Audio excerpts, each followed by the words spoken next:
Selamat pagi adik-adik kelas 5. Apa kabar semuanya? Semoga sehat selalu ya. Amin.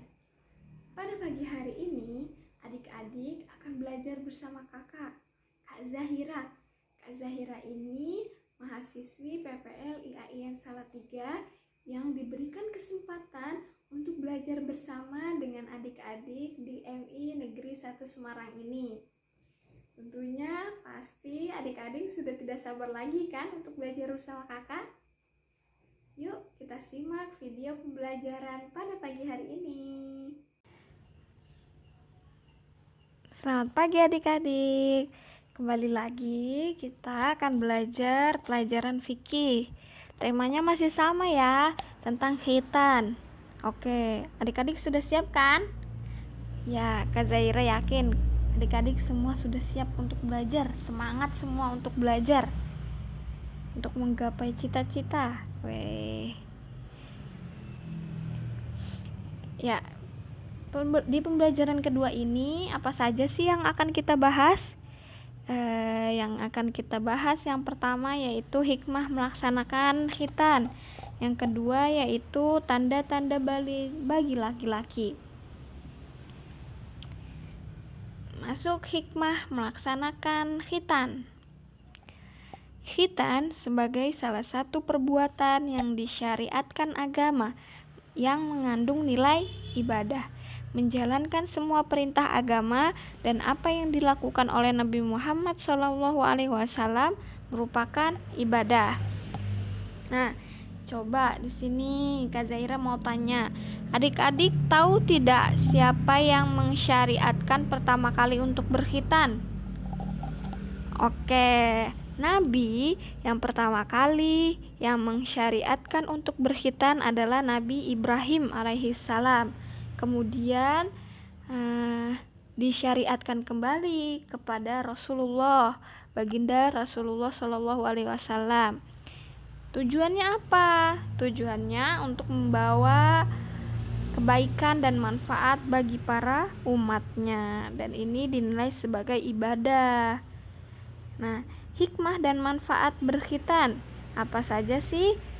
Di sini ada 5 ya. Yang pertama, mengikuti sunnah atau ajaran para nabi. Yang sudah Kak Zahira sampaikan tadi, bahwa khitan ini adalah sebuah ajaran yang telah diajarkan oleh para nabi terdahulu, yaitu Nabi Ibrahim hingga sampai kepada nabi besar kita Nabi Muhammad SAW. Terus yang kedua yaitu menjadi pembeda antara muslim dan orang kafir. Kenapa sih? Karena seorang muslim tentunya bagi laki-laki semua wajib dikhitan sejak dini.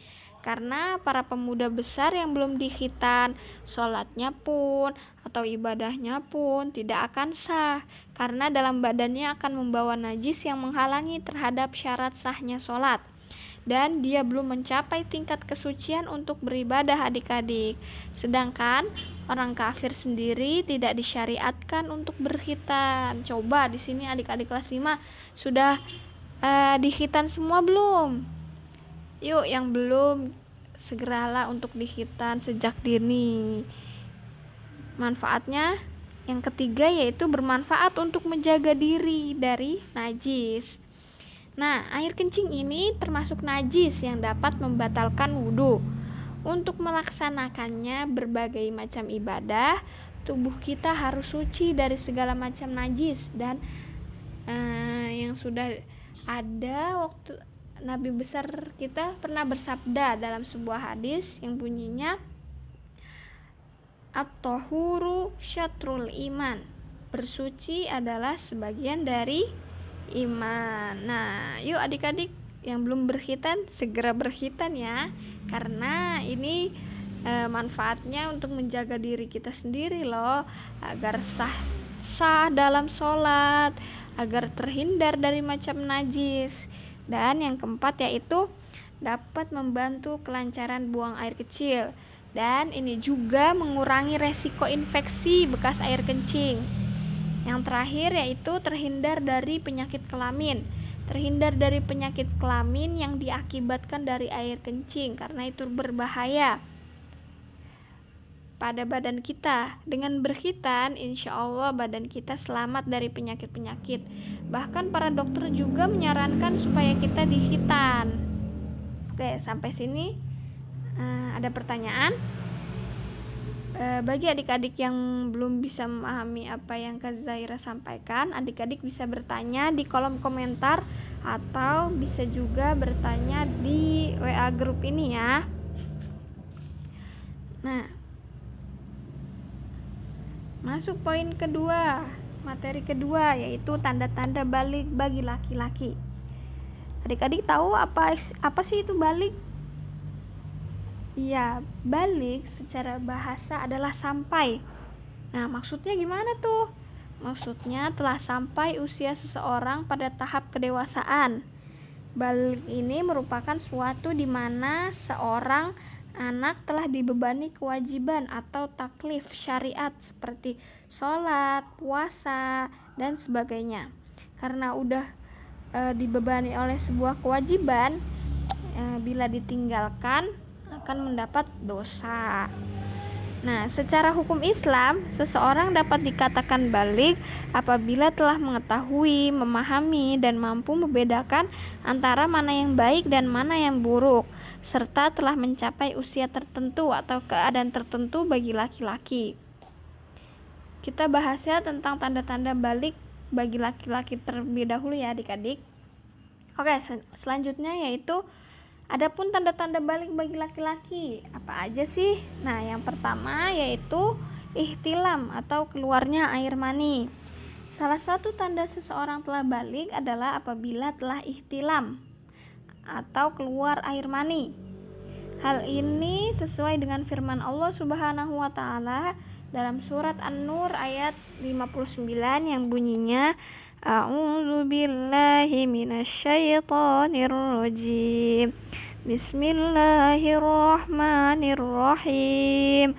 Wa idza balagul atfalu minkumul huluma falyasta'dzinu kama sta'dzana alladzina min qablihim.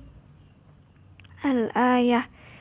Artinya, dan apabila anak-anakmu telah sampai umur dewasa, maka hendaklah mereka juga meminta izin, seperti orang-orang yang lebih dewasa meminta izin. Quran Surat An-Nur ayat 59. Selain itu, dengan jelas Rasulullah SAW bersabda, Rufi'al qalamu an thalathah anin wa anis sobiyyi hatta yahtalima wa anil majnuni hatta ya'kila. Rawahu Abu Daud. Artinya, diangkat pena. Tidak dikenakan kewajiban pada 3 orang, yaitu orang yang tidur hingga bangun, anak kecil hingga ihtilam, dan orang gila hingga berakal. Hadis riwayat Abu Daud. Nah, tanda balik bagi laki-laki yang kedua yaitu telah sampai umur 15 tahun.